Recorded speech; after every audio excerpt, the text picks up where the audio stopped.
lagi. Beberapa saat yang lalu, Otoritas Jasa Keuangan OJK melalui Satgas Waspada Investasi menemukan 50 aplikasi koperasi simpan pinjam yang melakukan penawaran pinjaman online ilegal. Kegiatan koperasi tersebut tidak sesuai dengan prinsip perkoperasian.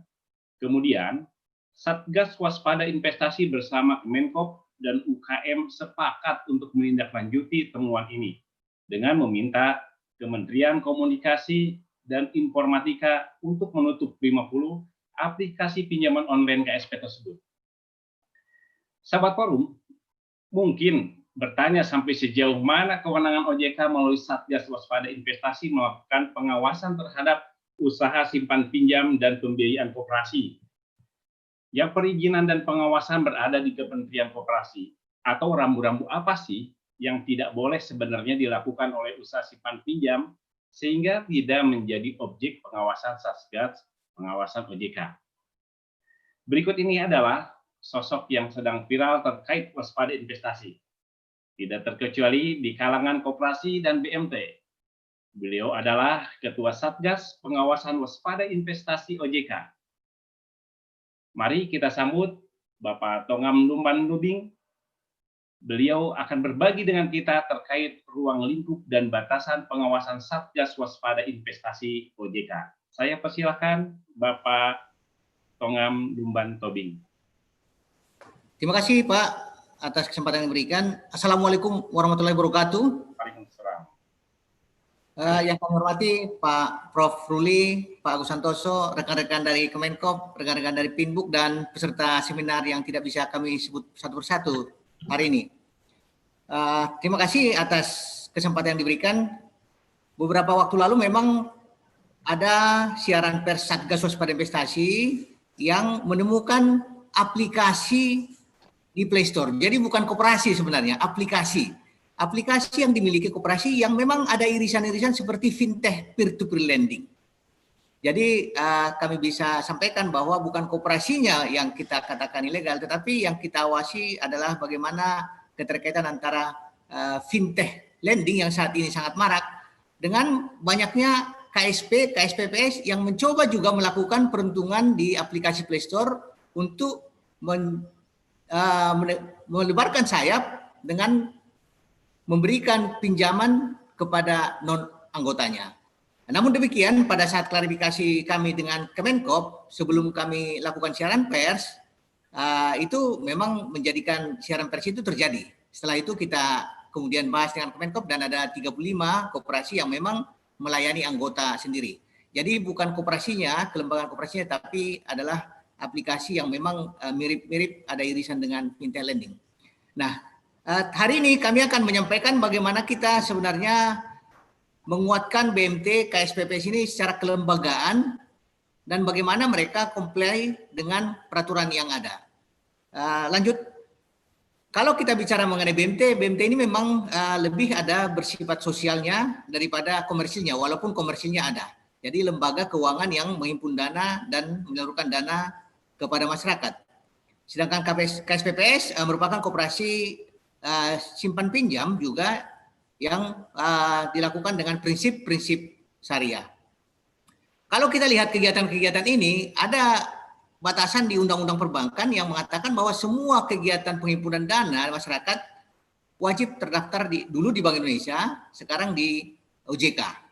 Namun beberapa kegiatan-kegiatan menghimpun dana yang ada undang-undangnya seperti koperasi itu dikecualikan dari kegiatan menghimpun dana yang dilarang di Undang-Undang Perbankan. Lanjut, kemudian kita lihat saat ini memang sangat banyak bank semu. Jadi kegiatan-kegiatan praktek yang menghimpun dana masyarakat yang bukan jasa keuangan. Nah, ini ada shadow banking namanya, merupakan aktivitas seperti bank yang menghimpun dana, investasi, juga memberikan pinjaman, namun tidak terwasi oleh regulasi pengawasan otoritas sektor jasa keuangan. Kita bisa lihat contohnya, kalau kita bisa lihat fintech peer-to-peer lending, pinjol yang melakukan praktek-praktek bukan menghubungkan antara nasabah yang punya uang dengan yang butuh pinjaman, tetapi dia sendiri yang membiayai atau menghimpun dana dari masyarakat secara langsung. Asuransi pun ada yang seperti itu, reksadana, koperasi simpan pinjam juga. Dia itu menghimpun dana dari masyarakat umum dan menyalurkan kepada masyarakat umum, padahal batasannya adalah dari anggota untuk anggota. Kemudian ada LKM dan BMT juga melakukan kegiatan-kegiatan itu. Next, lanjut. Tadi ya seperti kita sampaikan bahwa BMT melekat dua fungsi, sosial dan material. BMT ini kalau kita memang tadi sudah disampaikan juga dari Pinbook bahwa BMT termasuk dalam LKM. Dalam Undang-Undang 2013 mengenai LKM, LKM ini wajib memiliki badan hukum, bentuk koperasi atau PT. Kemudian juga koperasi menjalankan usaha, jadi bentuk koperasi dulu, kalau mau jadi LKM dia izin badan hukumnya dari Kemenkop, saat ini melalui Kemenkumham, kemudian izin kegiatannya dari OJK. Jadi BMT memilih apakah menjadi KSPPS atau LKMS, tadi juga sudah disampaikan. Memang perbedaannya ada di sisi layanan, contohnya KSPPS itu hanya melayani anggota atau koperasi. Sedangkan LKMS dapat melayani masyarakat umum secara jasa keuangan, tapi dalam ruang lingkup wilayah kerjanya. Kemudian kita lihat wilayah kerja, KSPPS itu bisa menjadi koperasi nasional, primer nasional, sedangkan LKMS itu dibatasi hanya paling besar itu adalah tingkat kabupaten. Lanjut.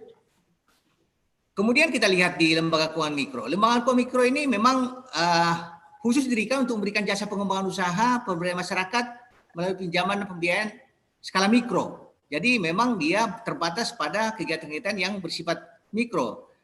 Sehingga LKM ini tidak diharapkan untuk menjadi konglomerat tentunya, konglomerasi. Tetapi adalah pengembangan di dalam suatu daerah yang usaha-usaha mikro. Tujuannya adalah meningkatkan akses pendanaan bagi masyarakat, membantu peningkatan pemberdayaan ekonomi, membantu peningkatan pendapatan dan kesejahteraan masyarakat.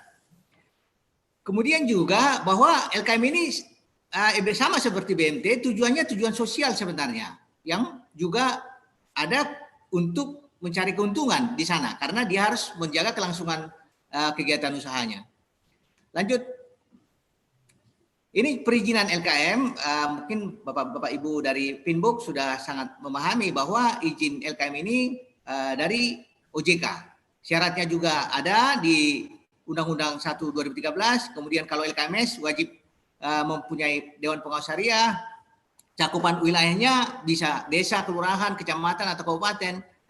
Tapi kalau LKM sudah mencakup usaha di luar kabupaten kota, beberapa kota, dia harus transformasi menjadi contohnya BPR, tapi harus memenuhi juga peraturan-peraturan yang dilakukan oleh OJK.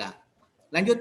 Nah, kita lihat contohnya beberapa kelembagaan perbedaan-perbedaannya, ada BPR, ada koperasi simpan pinjam, ada LKM, ada UMDES.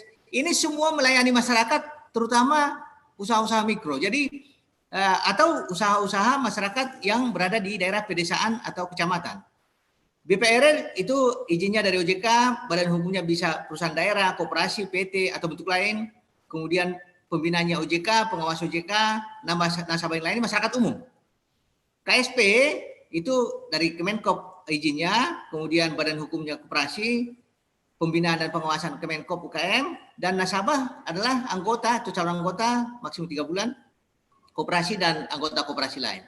LKM, izin usaha oleh OJK, PT atau koperasi, pembinaan pengawasan oleh OJK, dan penilaian masyarakat umum. Ada juga BUMDES juga, badan usaha masyarakat pedesaan. Nah, ini tidak wajib berbadan hukum, tapi dikawasi oleh Kemendes, PDT, dan Transmigrasi. Lanjut. Apa yang terjadi di dalam Satgas Waspada Investasi yang sering kami lakukan penanganan bersama Kemenkop, ada dugaan penghimpunan tanpa izin. KSPPS yang kita temukan ada yang juga melayani yang bukan anggotanya, menghimpun dana dari masyarakat umum. Nah, kita melihat ini juga praktek-praktek shadow banking yang memang melanggar peraturan. Atau dia mengatakan KSPPS tapi nggak ada izinnya. Nah, ini juga pengakuan-pengakuan yang kalau kita lihat contohnya di Play Store, kita ketik KSPPS, banyak juga aplikasi-aplikasi yang memang kemungkinan besar tidak ada izinnya di Kementerian Koperasi. Nah, ini pelanggaran pada pasal 46 Undang-Undang Perbankan tentunya, menghimpun dana tanpa izin. Nah, di sini. Lanjut. Kemudian BMT. BMT ini sebenarnya kalau kita lihat undang-undang LKM harus sudah mendaftar menjadi LKM. Jadi ada BMT saat ini di berbagai daerah juga masih menjalankan kegiatan, tidak mendaftar sebagai LKM, tapi melakukan kegiatan menghimpun dana dan menyalurkan dana ke masyarakat. Nah, padahal kita lihat di pasal 39 Undang-Undang LKM, BMT ini harusnya sudah mendaftar sejak 8 Januari 2016. Kalau tidak mendaftar harusnya memang tidak lagi menjalankan kegiatan usahanya atau memilih menjadi KSPPS. Karena apa? Di Undang-Undang LKM ini ada sanksi pidananya juga bahwa kegiatan-kegiatan LKM tanpa izin itu ada hukuman yang diatur di sana. Lanjut. Nah, apa yang dilakukan oleh Satgas Waspada Investasi? Kita lihat Satgas Waspada Investasi ini beranggotakan 13 kementerian lembaga. Ada OJK, di sana ada Kemenkop juga. Ini forum koordinasi. Jadi kita melakukan koordinasi untuk melindungi masyarakat, mencegah kerugian masyarakat akibat dari penawaran-penawaran investasi-investasi legal. Banyak sekali memang penawaran-penawaran yang kita lihat di berbagai perusahaan, termasuk juga di beberapa koperasi yang memberikan contohnya bunga fix, ada yang memberikan bunga 5% per bulan, ada yang memberikan bunga 10% per bulan, tapi memang tidak didasarkan pada peraturan koperasi itu atau berdasarkan RAT, tetapi keinginan-keinginan pengurusnya yang menjadi yang utama. Nah, ini yang bertentangan dengan prinsip-prinsip koperasi. Lanjut, Satgas Waspada Investasi ini mempunyai dua tugas, yang pertama pencegahan dan yang kedua penanganan. Di pencegahan ini sebenarnya yang paling utama kita lakukan. Satgas Waspada Investasi secara berlanjut mengedukasi masyarakat bagaimana mengenali penawaran-penawaran investasi legal, penawaran-penawaran koperasi-koperasi ilegal. Karena apa? Karena masyarakat kita ini sangat yakin kalau udah dengar koperasi, yakin dia, ini koperasi pasti bagus gitu.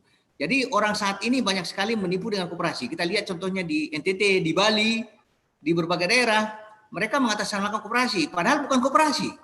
Ini menjadi perhatian bagi masyarakat. Jadi edukasi ke masyarakat, bagaimana kita mengedukasi ke masyarakat, bagaimana koperasi itu beroperasi dan bagaimana koperasi itu harusnya diikuti. Jadi bukan ada koperasi menawarkan investasi langsung diikuti. Seperti itu. Jadi edukasi masyarakat yang paling utama. Di penanganan ini juga kami lakukan beberapa koperasi yang melakukan kegiatan-kegiatan ilegal, kita umumkan ke masyarakat, kami blokir situs web aplikasi melalui Kominfo. Kemudian kami menyampaikan laporan informasi kepada kepolisian untuk diproses secara hukum apabila diduga tindak pidana di sana. Lanjut, tindakan yang kami lakukan adalah tindakan preventif, kemudian tindakan represif. Kita tingkatkan literasi dan inklusi keuangan masyarakat.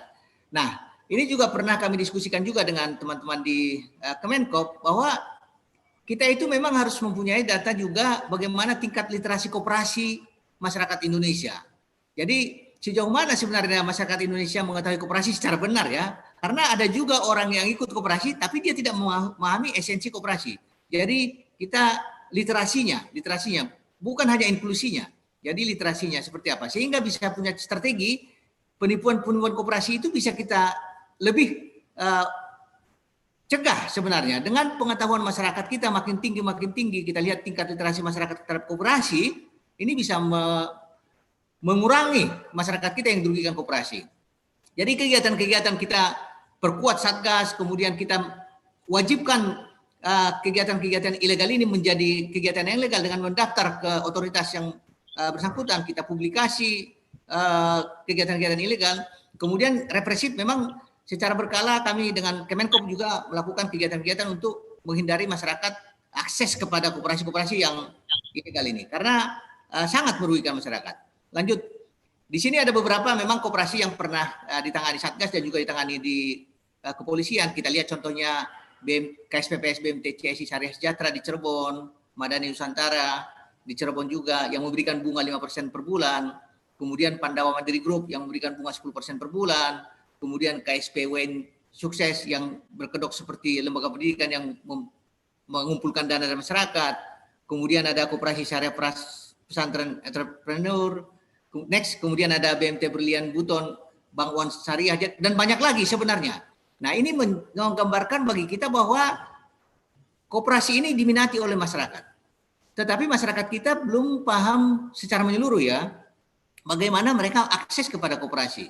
Nah, ini jadi menjadi perhatian bagi kami dari Satgas Waspada Investasi untuk membenahi bagaimana masyarakat kita memang memahami lebih jauh mengenai koperasi ini.